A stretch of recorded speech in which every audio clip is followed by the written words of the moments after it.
Olá, pessoal, bom dia. Assim como eu prometi, quando saísse a medida provisória sobre as alternativas trabalhistas, eu gravaria um vídeo para explicar para o pessoal, olha, esse vídeo vai ser um pouco longo, porque a medida provisória é bem grandinha. Não saiu sobre a redução de 50%, tá? De reduzir a carga horária e também, consequentemente, reduzir em 50% os salários das pessoas, mas tem mais algumas outras alternativas que eu acredito que vai facilitar também os dois lados, tanto para o empregador quanto para o empregado. Ninguém vai sair tão perdendo, tá? A medida foi assinada ontem, no dia 22 de março. Ela tem a duração de 60 dias, podendo ser prorrogada por mais 60 dias. Lógico que nesse meio tempo ela precisa passar pelo Congresso para ser tomada como lei, então por enquanto é uma medida provisória. Se dentro desses 120 dias não ser votada pelo Congresso, ela perde sua validade. E o prazo dela é durante todo o tempo de calamidade pública que foi no dia 20, também passou pelo Senado, então até dia 31 de dezembro. Então, tem algumas nuances que precisa se atentar. Então, ela tem um prazo de 60 mais 60, e se ela passar pelo Congresso, vai até dia 31 de dezembro. Então, tem alguns pontos que é o seguinte: muitos dos pontos aqui eles falam que pode ser enviado por escrito, algum tipo de comunicação para o empregado. Eu, como também alguns advogados trabalhistas que são parceiros meus, também tem um consenso. Não vá só de e-mail, só de WhatsApp. Vamos fazer um acordo individual por escrito com todas as modificações que tiverem, tá? Papel nunca é demais. Então, vamos nos prevenir, que eu sempre falo sobre passivo trabalhista. Então, vamos nos prevenir. Fazer acordo por escrito, acordo individual por escrito, de tudo que eu for falar aqui, tá bom? Então, vamos começar pelo teletrabalho. O teletrabalho, ele tinha alguns requisitos antes que precisavam se atentar, tipo, entrar em contato 15 dias antes, fazer um acordo 15 dias antes. Agora não precisa, são 48 horas. Você tem que continuar disponibilizando para o funcionário os materiais e meios para ele trabalhar. Então, ele precisa trabalhar com a parte de tecnologia da informação. Eu estou lendo aqui do lado no computador porque tudo é recente, então eu estudei, mas eu anotei alguns pontos. Então, você precisa fornecer. Caso você não tenha e o funcionário tenha, por exemplo, notebook ou vai utilizar só celular, você também tem que reembolsar os gastos para o funcionário sobre a utilização dos próprios meios, tá bem? Não vai ter não tem, né? Como ele é teletrabalho, praticamente o trabalho é por demanda, então isso tudo a gente pode colocar em contrato de trabalho que eu falo. Vamos fazer um contrato, porque aqui, inclusive, está dizendo que tem ainda um prazo de 30 dias para ser firmado esse contrato. Quanto antes a gente fizer melhor, com data retroativa ao dia do início do teletrabalho, tá? É, o tempo de uso aplicativo dos programas, tal, jornada de trabalho. Como eu falei, sobre a jornada de trabalho normal do empregado, não constitui tempo à disposição. Então, não vai ter praticamente hora extra, tá bem? Mas é bom você ter um tipo de controle de jornada. Então, firmar o contrato por demanda.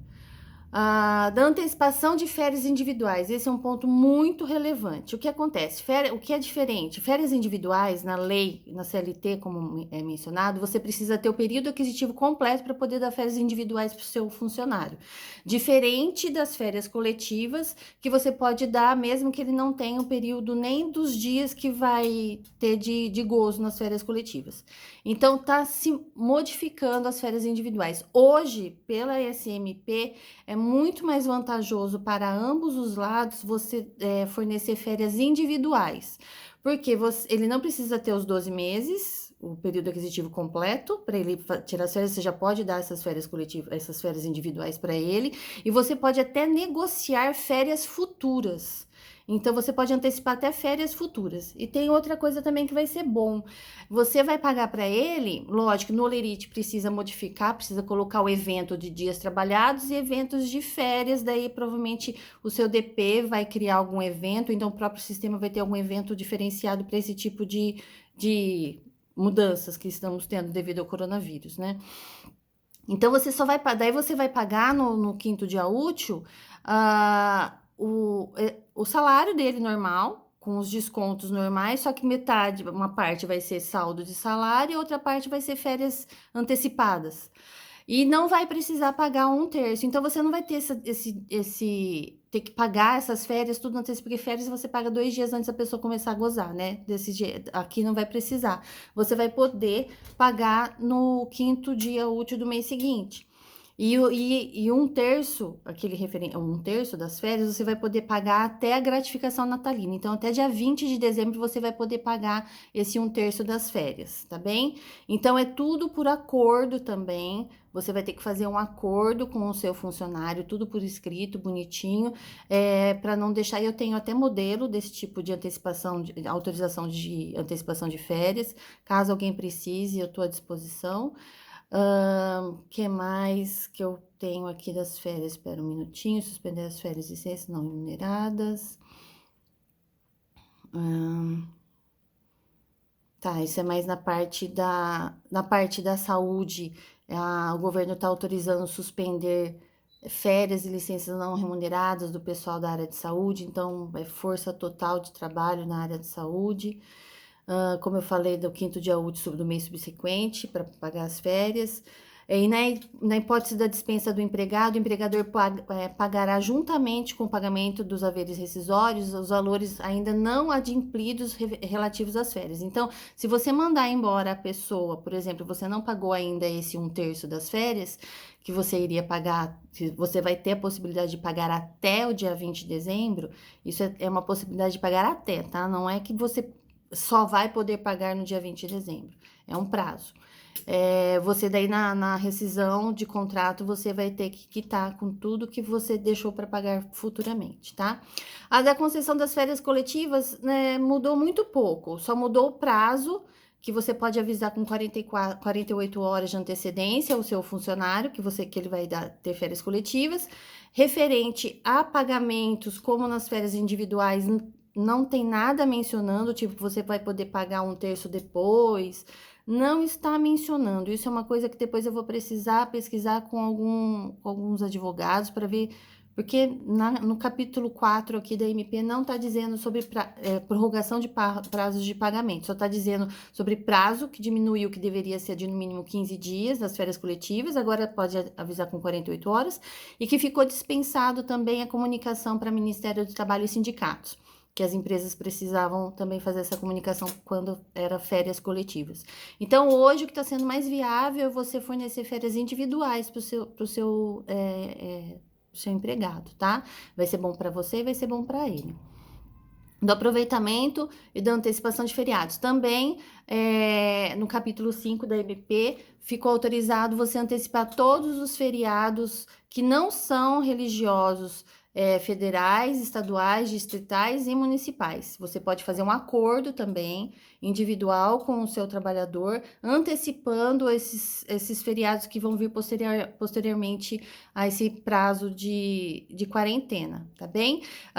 Os feriados religiosos dependerá de concordância do empregado mediante manifestação em acordo individual. Quer dizer, se você acha que vai ser viável você antecipar também os feriados religiosos, você pode fazer um acordo coletivo com o seu empregado, um acordo individual com o seu empregado para poder antecipar também esses feriados, tudo por escrito. Banco de horas. O banco de horas, ele vai poder fazer também por acordo individual, formal. Aqui esse já está dizendo que tem que ser um acordo individual formal, só que não vai precisar passar pelo sindicato, que normalmente, na maioria das convenções coletivas, exige que passe pelo aval do sindicato. Aqui não vai precisar, você vai ter que fazer um acordo individual. E a compensação do prazo é de até 18 meses contato da data de encerramento do estado de calamidade pública. Quer dizer, você vai poder fazer com que esse funcionário pague para você essas horas durante 18 meses após o término do estado de calamidade, que é 31 de dezembro. Não esquecendo que não pode ultrapassar 10 horas trabalhadas por dia. Então, para as pessoas que trabalham 8 horas por dia, você vai poder fazer 2 horas de banco de horas para pagar essas horas.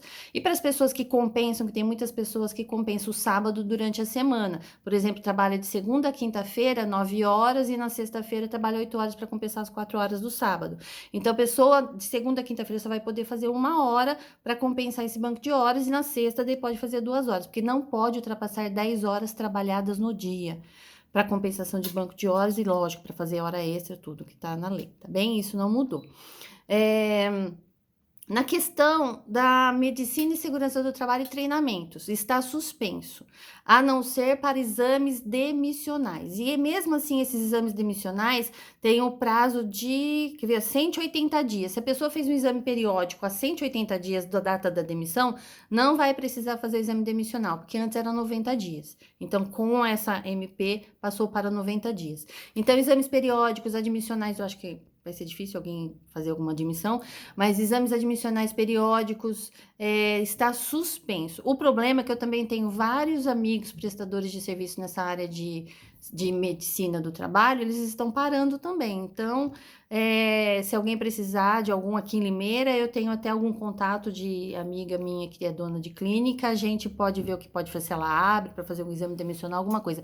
A gente está junto para ter uma cadeia de pessoas que está para ajudar todo mundo, tá?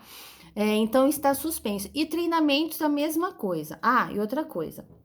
O prazo, treinamentos serão realizados no prazo de 90 dias. Então, treinamentos estão suspensos, aqueles treinamentos periódicos eventuais dos atuais empregados estão suspensos, e vai ter 90 dias após o término da calamidade pública, que é dia 31 de dezembro, para colocá-los em dia. E a parte dos exames, quer ver, ó, e da parte dos exames, vai ter um prazo de 60 dias após dia 31 de dezembro de 2020 para você colocar em ordem todos os exames periódicos e tudo mais, de retorno de trabalho, alguma coisa assim, porque às vezes no meio dessa calamidade tem algum retorno de licença maternidade, você sabe que licença maternidade você precisa fazer um exame de retorno ao trabalho, né? Então está suspenso, tá?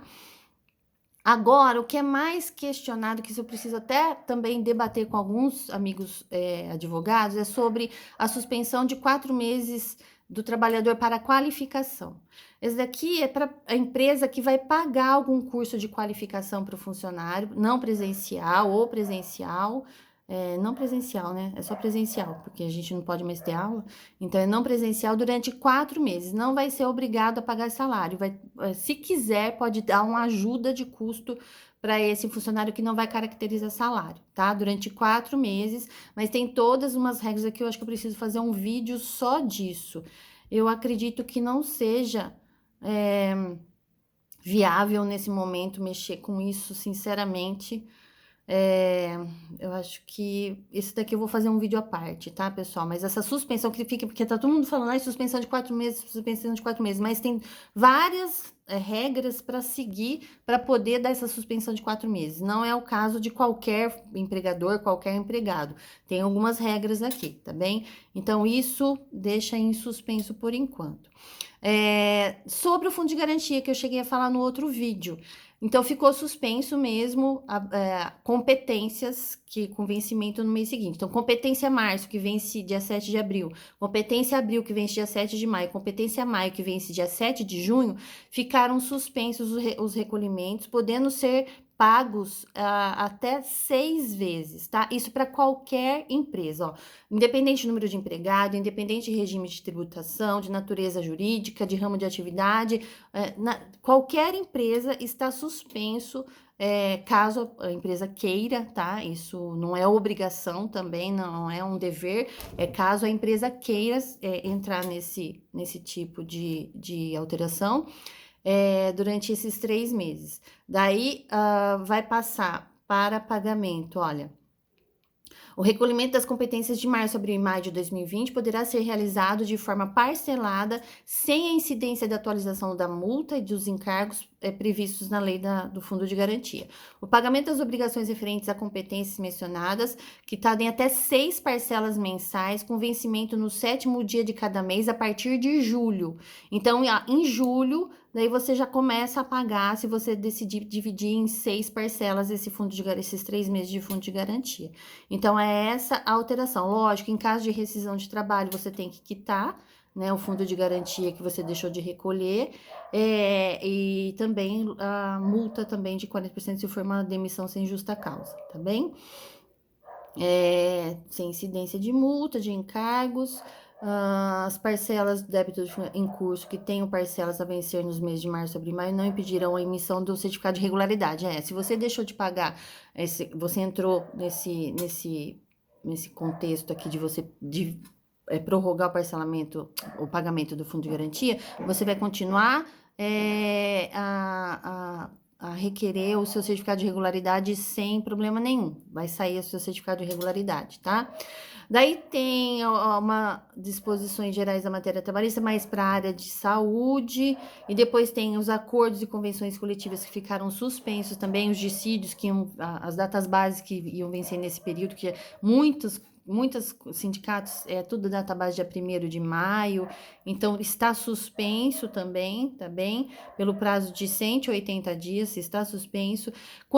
Caso apareça algum auditor fiscal, não agora, que eu não acredito que não vai aparecer, mas futuramente, eles vão ser mais, vai atuar mais de maneira orientadora, eles vão mais orientar do que multar, a não ser, lógico, por aqueles outros casos que são bem prejudiciais, que é falta de registro de funcionário, vai continuar a autuar, ocorrência de acidente de trabalho fatal, vai ter autuação, se a empresa tiver em desacordo, né, com a segurança do trabalhador, trabalho em condições análogas a escravo, vai ser atuado, lógico, e trabalho infantil, então tem as suas particularidades.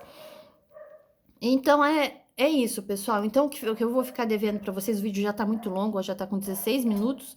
Eu vou ficar devendo, então, a parte mais aprofundada das férias coletivas e da suspensão de trabalho por 4 meses, tá bem?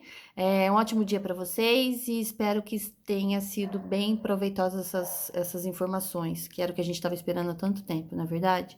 Um abraço e, pessoal, fica em casa. E outra coisa, dê valor para o comércio local, dê valor para o seu bairro, para o comércio local do seu bairro. Não vamos deixar esse pessoal fechar, sabe? A gente tem que valorizar o que está perto da gente. Um abraço, viu?